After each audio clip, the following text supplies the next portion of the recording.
Ang sambi nga'y mahitungod sa karniro nga nawala. Mateo Kapitulo 18, 10-14. Pagbantay nga dili gayud ninyo tamayon bisan ang asa nining mga bata.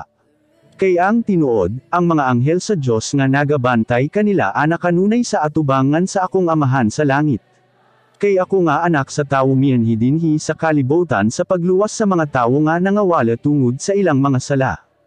Kon ang usa ka tawo may 100 ka mga karniro ug mawala ang usa nini, ansa man ang iyang buhaten.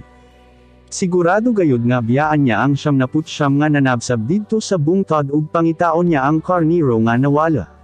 Ug kon iya kining makita malipay gayud siya. Ang tinuod, mas dako ang iyang kalipay sa asa nga nawala nga iya rang nakitaan kaysa 79 nga wala mawala. Mauusab ka na ang bation sa inyong amahan nga langit nun. Dili gayud niya buot nga mawala ang bisan o salang kagamay nga bata.